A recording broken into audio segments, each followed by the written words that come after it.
become the biggest question of 2018 heading into this year's trade period.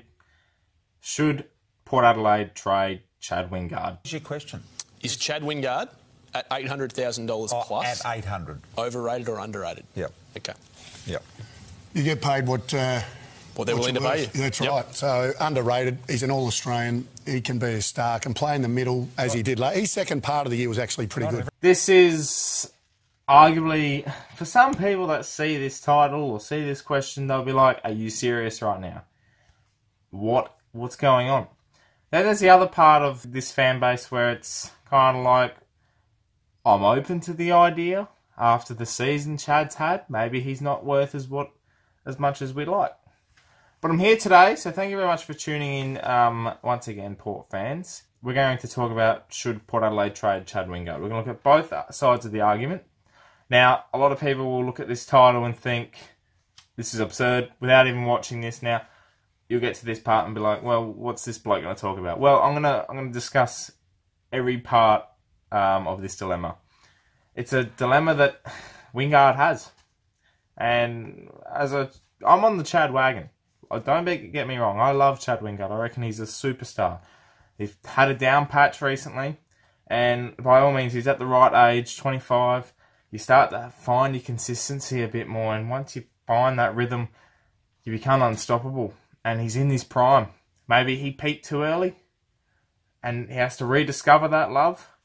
Maybe a fresh start is best for Chad, if you think personally. For the club, this is where I want to start. The club has decided to have a full review. Koshy's come out and stated that everyone is on the trade table. Now, is that hypothetically saying we're open to all options? Is that leaving the door open and inviting everyone in to have an inspection? It's like a garage sale. Come in. Oh, do you like that one? What are you willing to offer for it? It's an auction. At this stage, with Jared Pollock leaving already, and then you look at Chad Wingard possibly going, two very pacey, skillful ball movers that, at this rate, this team, the way we played this year, if those two go, what have we got? My argument is, why do we keep players like Carl Amon, Jake Need, and I'm sorry, but Sam Gray as well? Why do we have them on a list where their inconsistencies don't outweigh the fact that a big star like Chad Wingard has a down patch? Is it attitude? Is it perseverance? Is it the fact that maybe we don't see as much as is let on? What we can't see behind closed doors may be more of a factor than we're actually persisting with. The thing is with Chad Wingard is the fact that we know his talent, we know his skill, and we know that Port Adelaide, in every right, has that mindset where something has to change, ruthless decisions have to be made for this club to move forward. And Kane Corn stating that Port Adelaide have to go backwards, well, he didn't state this, but he asked the question, are our fans willing to go backwards next year if Chad Wingard leaves? I've been waiting for a premiership for 14 years, Port Adelaide. I've been waiting for a finals appearance and to go win a final since 2014. I expected a premiership.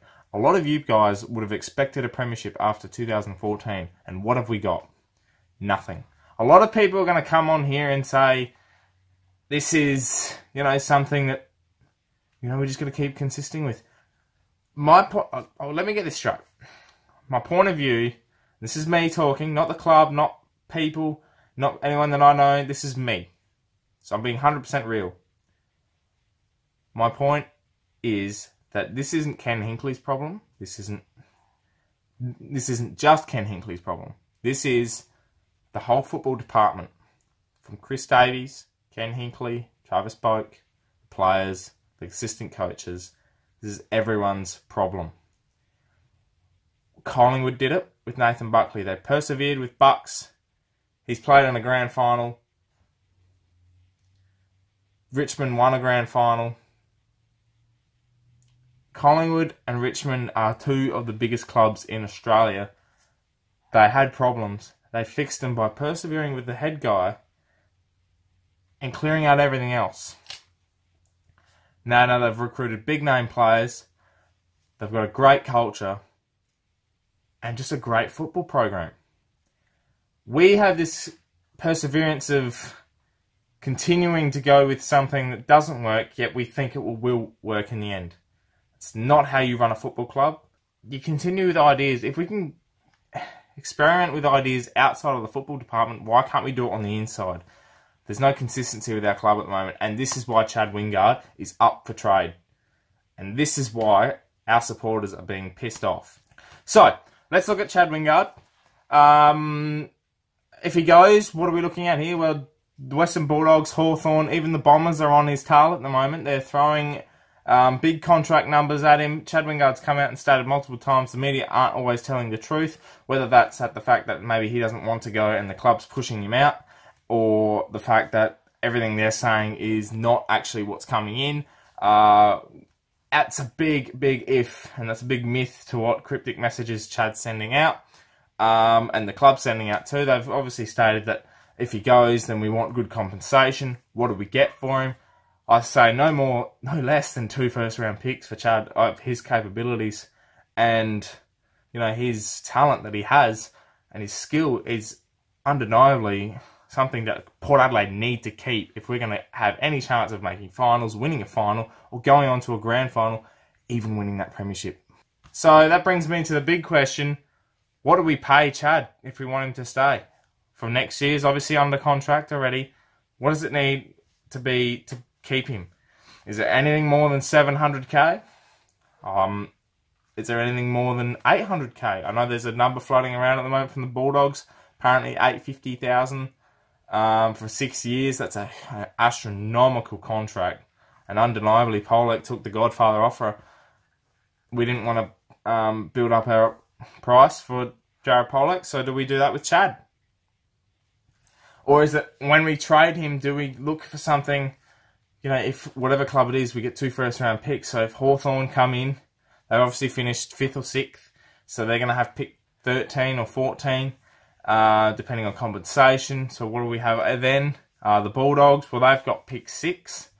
Maybe they could trade around. The only way I see this deal getting done, if Chad Wingard, and that's if Chad Wingard leaves and the club persevere with this, is there will be a 3-club trade for Chad to go. We get 2 first-round picks. And he might very well be caught up in the old Fremantle Brisbane trade, where we get pick 4 from I think it's Brisbane. Lachie Neale goes to Brisbane, and then Fremantle get, I think, 9 and 10 from us. I'm pretty sure. So that's the deal that's floating around at the moment. But I want to know what you guys are thinking. Chad Wingard, we all love him. We know he's a superstar. And by the off chance, if he watches this video, which probably won't, but nonetheless, Chad, mate, you're a superstar, and I want you to start this football club. So Hamish Hartlett did it. He was shopped around a couple of years ago. Now he's turned out he's got great form, even though he's done his knee. He had great form, and he changed his career around. They'll live up to the talent. Do I think the club's making a mistake?